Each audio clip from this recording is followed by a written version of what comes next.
Hi friends, ഇപ്പോൾ കുട്ടികൾക്കെല്ലാം vacation ടൈമല്ലേ. അപ്പം നമുക്ക് കുട്ടികൾക്ക് കഴിക്കാൻ പറ്റുന്ന ഒരു വെക്കേഷൻ ഐറ്റം, ഒരു സ്നാക്സ്, ഈവനിങ് സ്നാക്സ് എല്ലാം ഇത് നമുക്ക് എടുക്കാം. അതെന്താക്കിയാലോ? അതായത് ഒരു മുട്ട കേക്ക്, ബെഡ് കേക്ക് എന്ന് പറയും, മുട്ട കേക്ക് എന്ന് പറയും. അതാക്കിയാലോ? ഞാൻ വേണ്ടിയിട്ടുള്ള സാധനങ്ങൾ മൈദ, ഇത് 1 കിലോ ആണ്. ഞാൻ 1 കിലോ തന്നെ ഉണ്ടാക്കുന്നത്. അത് കുറച്ച് നാളത്തേക്ക് ഇത് നിൽക്കും, അതുപോലെ ഇവിടെ ഇത് പെട്ടെന്ന് തീർന്നു. പിന്നെ കുറച്ച് റവ, കുറച്ച് മാത്രം മതി റവ. പിന്നെ നമ്മൾ മിക്സി എടുത്ത് അതിലേക്ക് 2 മുട്ടയും ഏലക്കയും പിന്നെ ബേക്കിംഗ് പൗഡറും കൂടെ ഇട്ടിട്ട് ഒരു നുള്ള് ബേക്കിംഗ് പൗഡർ കൂടെ ഇട്ടിട്ട് അടിക്കുക. അത് മുട്ടയിൽ അടിച്ച് വെക്കുക ആദ്യം. എന്നിട്ട് നമുക്ക് ബാക്കിയെല്ലാം കൂടെ മിക്സ് ചെയ്തിട്ട് കുഴച്ചെടുക്കുക. ഇതിനായിട്ട് നമ്മളൊരു കുഴിയുള്ള പാത്രം എടുക്കുക. അതിലോട്ട് ഈ മൈദ നമുക്കതിലോട്ട് ഇടാം.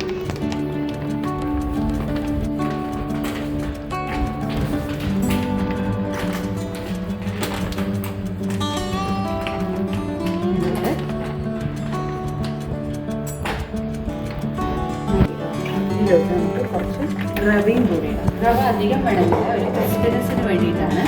അപ്പോൾ റവ കുറച്ച് ഇടും. മതി, ഇത്ര റവ മതിയാവും. ഇതിലോട്ട് ഒരു പിഞ്ച് സോൾട്ട് കൂടെ കുറച്ച് സോൾട്ടും കൂടി മതി. ഓക്കെ, ഞാനൊരു മിക്സി ജാർ എടുത്തു. അതിലോട്ട് കുറച്ച് ഷുഗർ ആഡ് ചെയ്യുന്നു.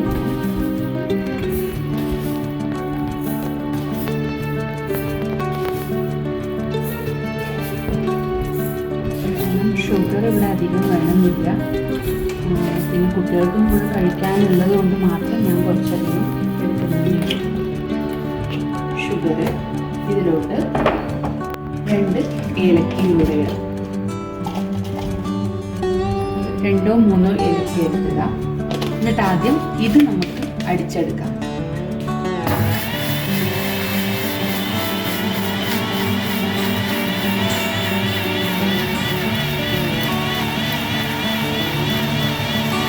കുറച്ച് ബേക്കിംഗ് പൗഡർ വാങ്ങിയിട്ടുണ്ടായിരുന്നു. അത് ഒരു നുള്ള് ഇതിലോട്ട് ഈ നമ്മൾ കുഴക്കാൻ എടുക്കുന്ന മൈദ, റവ, ഇതിലോട്ട് കുറച്ച് ബേക്കിംഗ് പൗഡറും കൂടെ ഇടാം. പിന്നെ ഒരു സ്മോൾ സ്പൂൺ ബേക്കിംഗ് പൗഡറാണ് ഇടുന്നത്.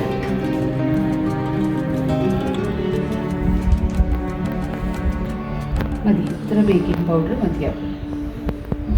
പഞ്ചസാരയും ഏലക്കയും കൂടെ പൊടിച്ചതാണിത്.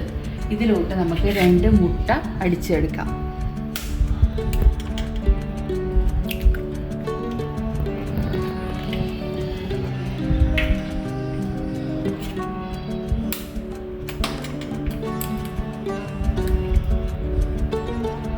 രണ്ട് മുട്ട മതിയാവും.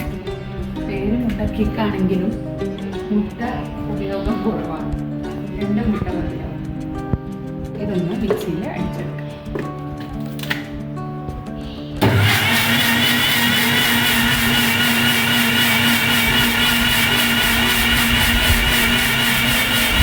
അങ്ങനെ ഇത് ഫ്ലഫി ആയി വന്ന ശേഷം നമുക്കിതൊന്ന് എടുത്തിട്ട്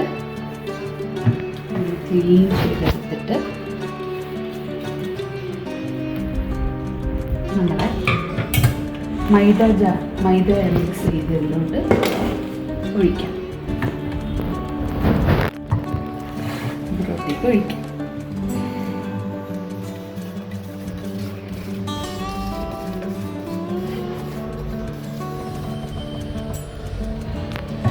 പിടിച്ചിട്ടുള്ളത് നമുക്ക് കുറച്ച് വെള്ളം ഒഴിച്ചിട്ട് മിക്സി ജാറ് കഴുകിയിട്ട് അതിലേക്ക് ഒഴിക്കാം.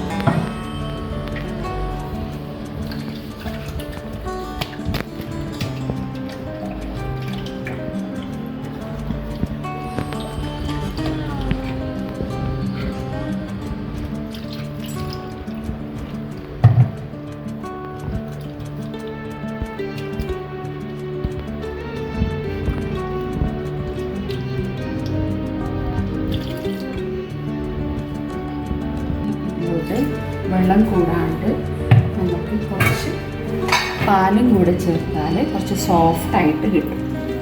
കുറച്ച് പാലും കൂടെ ചേർത്ത് നമ്മൾക്കിന് ഇതിലേക്ക് നമുക്ക് കുറച്ച് നെയ്യും കൂടെ ആഡ് ആഡ് ചെയ്താൽ ആ നെയ്യുടെ ഫ്ലേവറും കൂടെ കിടന്ന് നല്ല ടേസ്റ്റ് ആയിരിക്കും. അപ്പം കുഴച്ച് ഒരു റെഡിയാക്കി വെച്ചിട്ടുണ്ട്. ഇനി നമുക്കൊരു 2-3 മണിക്കൂർ കഴിഞ്ഞ ശേഷം ഇത് അന്നേരം കുറച്ച് പൊങ്ങി വരും. കാരണം ബേക്കിംഗ് പൗഡർ ഇട്ടത് പറ്റുമെങ്കിൽ ഇതിന് വാനില എസൻസ് ഒക്കെ ചേർത്താൽ നല്ല ടേസ്റ്റ് ചെയ്ത് കിട്ടും. എനിക്കിപ്പോൾ ഇത് അവൈലബിൾ അല്ല, അതുകൊണ്ട് പിന്നെ ഞാനത് ചേർത്തിട്ടില്ല. അതുകൊണ്ട് എനിക്കിത് 2-3 മണിക്കൂർ കഴിഞ്ഞിട്ട് നമ്മൾ പരത്തി നമുക്ക് എണ്ണയിൽ ഡീപ് ഫ്രൈ ചെയ്തെടുക്കാം. അപ്പോൾ നമ്മൾ നേരത്തെ കുഴച്ച് വെച്ച് നമുക്ക് ഇപ്പോൾ സെറ്റായിട്ടുണ്ട്. 2-3 മണിക്കൂർ കഴിഞ്ഞു. അപ്പോൾ നമുക്കത് ചുട്ടെടുക്കാം. അതിനുവേണ്ടി ഞാനിപ്പോൾ ഒരു പാനിൽ നിറച്ചും എണ്ണ ഒഴിച്ചിട്ടുണ്ട്. വെളിച്ചെണ്ണയിലാണ് ഞാൻ ചെയ്യുന്നത്. വെളിച്ചെണ്ണ ഒഴിച്ചിട്ടുണ്ട്. ഇനിയിപ്പോൾ ഇത് നമ്മൾ ഒന്നും കൂടെ കുഴച്ച് സെറ്റ് ചെയ്തിട്ട് അതിനെ നമ്മൾ ഡയമണ്ട് ഷേപ്പിൽ നിന്ന് കട്ട് ചെയ്തെടുക്കാം. അപ്പം ഞാനിതിൽ നിന്ന് കുറച്ച് പോർഷൻ ഞാൻ എടുക്കും. ഇതിൽ ഞാൻ കുറച്ച് പോർഷൻ എടുത്തിട്ട് അതിന് ഞാൻ ഇത് നീളത്തിൽ ഞാൻ പരത്തുന്നതായിരിക്കും.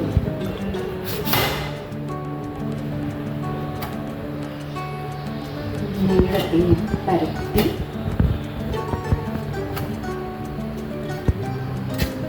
ഇതിന് ഞാൻ ഇങ്ങനെ ഒരു കോണിക്കൽ ഷേപ്പിൽ ഞാൻ ഇങ്ങനെ കട്ട് ചെയ്തെടുക്കും. ഒരു റെക്ടാങ്കിൾ ഷേപ്പായിട്ട് മാറി.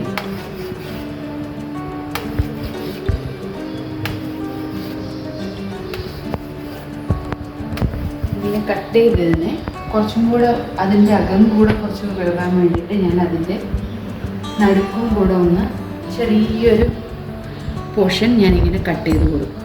ഇങ്ങനെ ചെറുതായിട്ടൊന്ന് ഓപ്പൺ ചെയ്ത് കൊടുക്കും. അങ്ങനെ അപ്പോൾ അതിൻ്റെ അകം കൂടെ ഒന്ന് വെന്ത് കിട്ടുന്നതായിരിക്കും. അപ്പോൾ ഇതിൻ്റെ ഓരോ സെൻറ്ററിലായിട്ടും ഞാനിങ്ങനെ കട്ട് ചെയ്ത് കൊടുക്കും.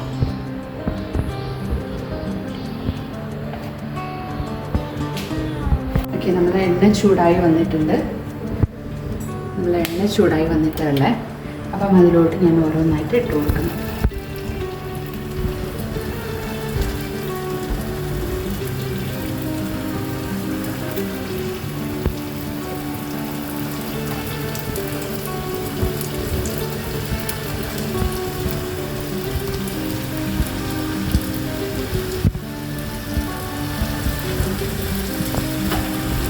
നമുക്ക് മാക്സിമം സിം ചെയ്ത് വെക്കാം. കാരണം പുറം ഭാഗം മാത്രം നമുക്ക് വെന്ത് കിട്ടിയാൽ പോലുള്ള അതും കൂടെ വെന്ത് കിട്ടണമല്ലോ.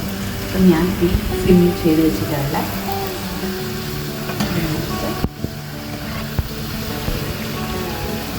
ഇട്ട് കൊടുക്കും.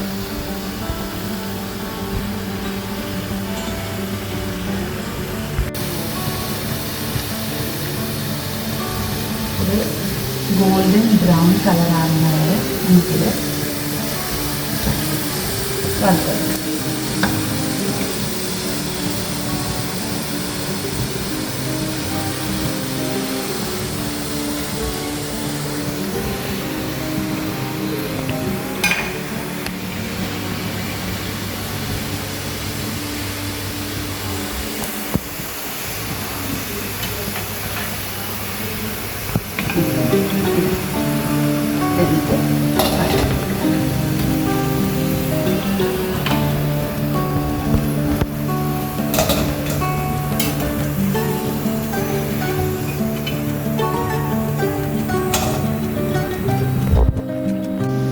അപ്പം നമ്മുടെ വെട്ട് കേക്ക് അഥവാ മുട്ട കേക്ക് റെഡിയായിട്ടുണ്ട്.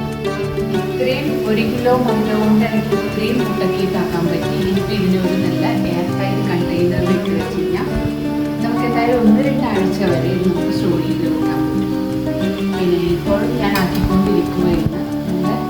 ഇത് എല്ലാവരും ഒന്ന് ട്രൈ ചെയ്ത് നോക്കണം. കാരണം നല്ല ക്രിസ്പി ആയിട്ടുള്ള നല്ല സോഫ്റ്റ് ആയിട്ടുള്ള മുട്ട കേക്കാണ്. എല്ലാവരും ഇതൊന്ന് ട്രൈ ചെയ്യണം.